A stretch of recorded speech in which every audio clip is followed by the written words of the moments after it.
How to get good pictures in No Man's Sky or photos.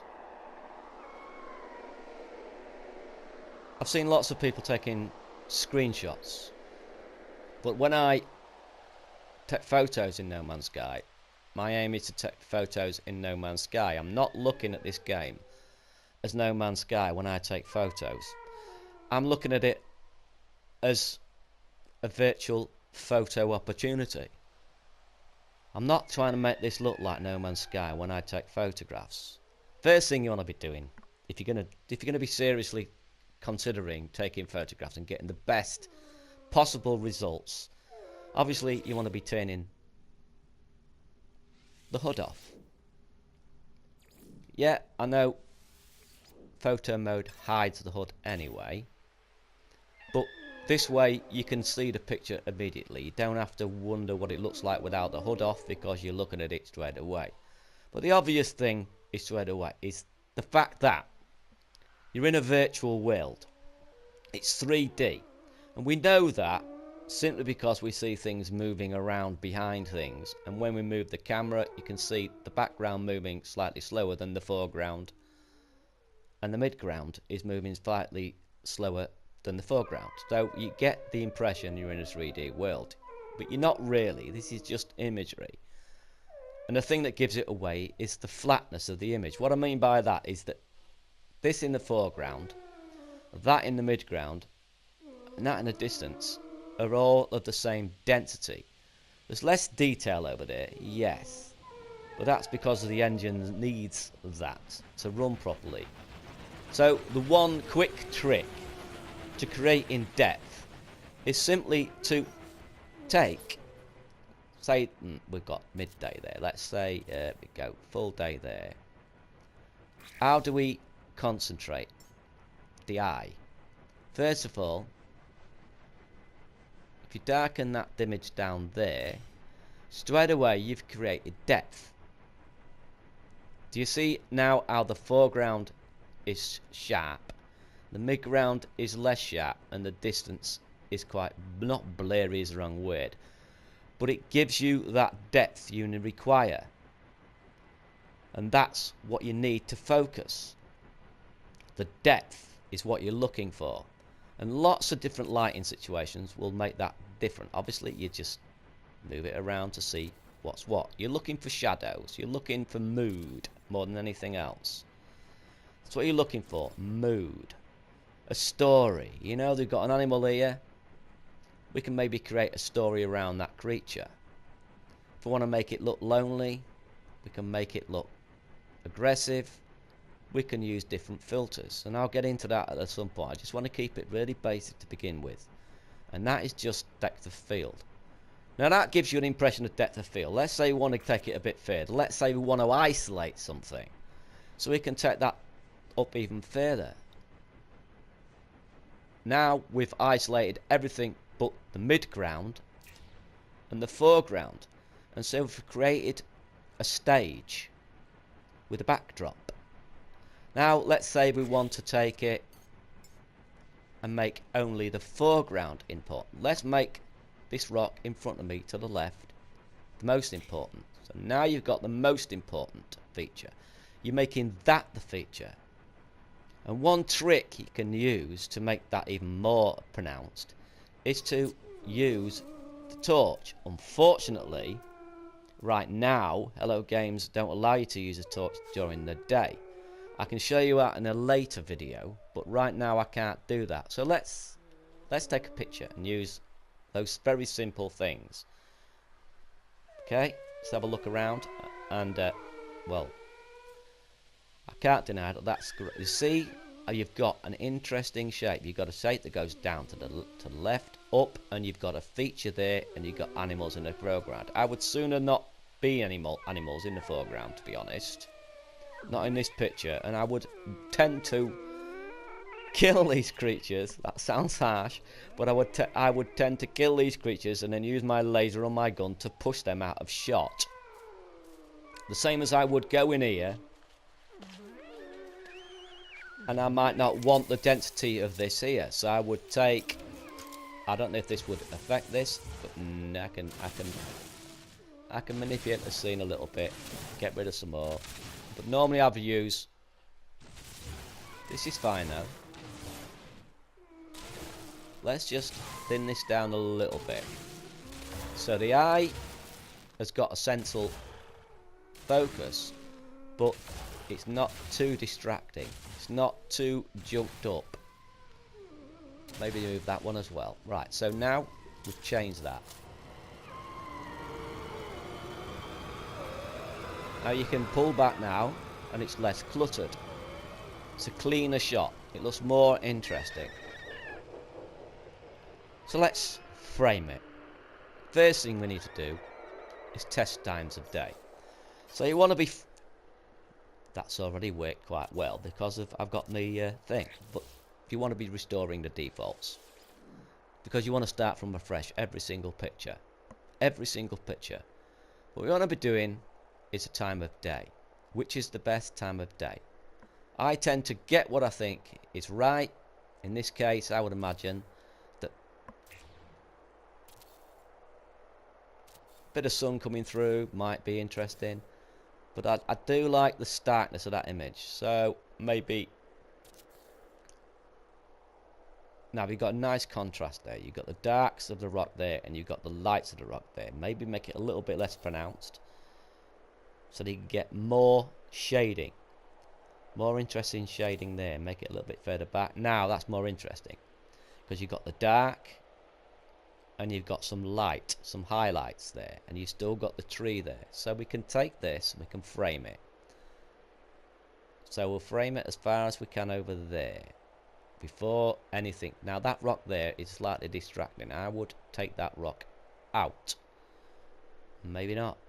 Maybe leave that rock in. We don't know yet. We'll leave it at that for the moment. Now, here's where the fun starts. We've got decent. So remember 9:45 and cycle through the different times of day. Looking at the shadows. Watch the shadows. Watch the shadows. See what interesting shapes you can create with the shadows. Sometimes creating a shadow that follows the contours of the rock or contours of the feature is a good idea. It just the shadow then forms as a way in to the picture for your eyes. So we'll do this, and we'll take this down. That shadow coming across there is a bit harsh. Now we're starting to look a bit interesting. That blue's not bad, but it's still a little flat at the moment. So we'll keep going. We'll keep going until we get a decent frame.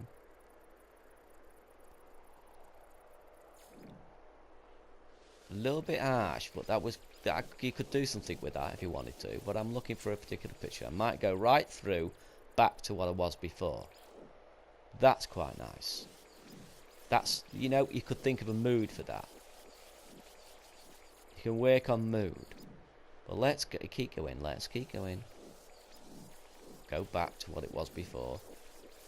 But it's important to cycle through, because you can get ideas, new ideas from the same scene. You can create different nuances, different feelings, different themes from the same scene. You just got to be a little bit careful. See, I'm watching it very carefully. See how those that shadow is coming down those rocks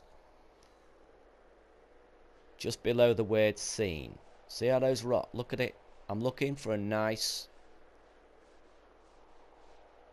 level of exposure for those rocks and the light. We've got some light coming in, seeping in there, but I don't think that works for what takes the eye off it. So we'll leave it. Just take it a little bit further. Just a little bit further. Now we'll take that down. Now I'm looking at the shadow itself. I'm looking at the way that cave comes around from the right and then down across, and the shadow is perpetuating that line. That's what I'm looking for. That's cool. That's cool. I like that shot. So you've got that shot. Now we can play around with density. We can make that cave entrance the highlight, a window if you like. Trouble is they've changed this slightly so that it doesn't go down quite as much, but we've darkened that. Now you're looking at the cloud cover. I always take the cloud cover down to 0. because currently the clouds, or lack of the clouds before it was changed, ruined the picture. The clouds were never that pretty. But let's have a look at the default. We're making it sharper. Vintage is quite nice, but doesn't do much. Vibrant is too much. Fog is quite moody. Amber is always a good filter. Classic is good, but only in certain situations. Stock is good. I would recommend that for more brighter scenes, especially snowy planets. Artistic is a waste of time currently. Green is okay-ish, but if you're going to go for green, you might as well go for isolation. And there you have it. That to me looks nice. Now you might want to do something. These grass bits. I sometimes spend hours coming out, going back in, coming out, going back in. Alright? I'll do that in fact. Till I get rid of a lot of those grass colours. Marks, sorry. So now you've got a picture. So what else can you do? Well, there's point of view. Depth of field, I mean, sorry. Now, I'm not entirely sure about this, and I wouldn't overuse it much. Because it gives you shimmer in the distance. And it gives you shimmer around the outskirts. Now, it's not subtle enough. Because the point of interest, that almost works. Almost works to the point of where you may be able to actually cut down the density and still have the effect you require. But it's still, to me, not quite good enough. I still would prefer using fog density to depth of field. Depth of field is still a little messy, but you can use it in certain situations. Our field of view is cool. It's cool. But also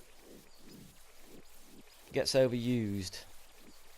Because it can make every picture look epic.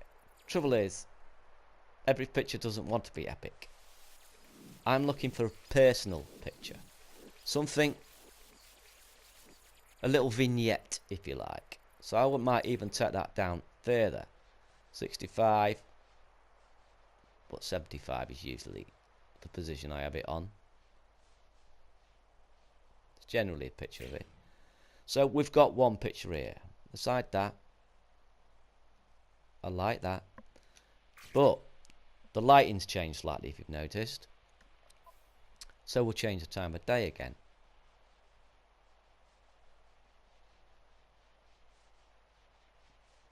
So we'll take that down to there. Get that going around the rock. We'll keep a little outline on the rock.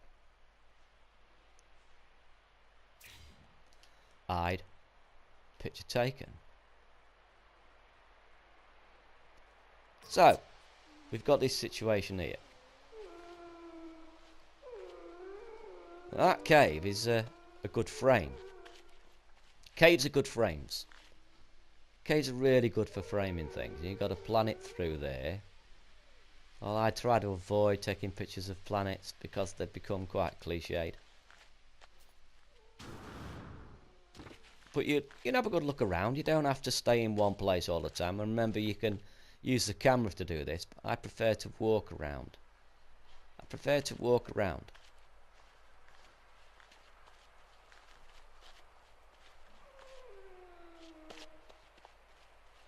Now, I may well have picked not the perfect place to do this.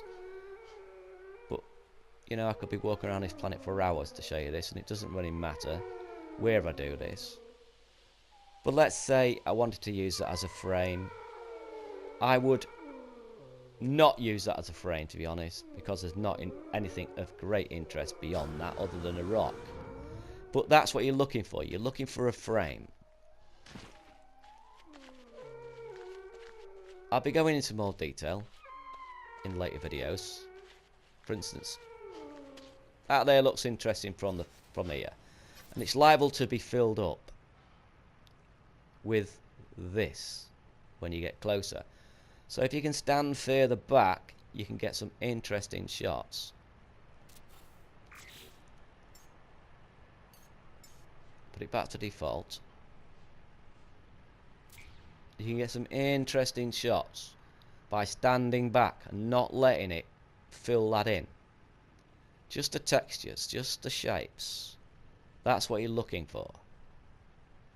So, very brief video at the start of a continuation of a series, but actually I'm expanding on what I was doing in my live streams. So hopefully you've got a couple of hints from that. I'll be obviously building on those as we go along. I'll be using this planet because it's got lots of interesting features. Hope you enjoyed it. Have a good one.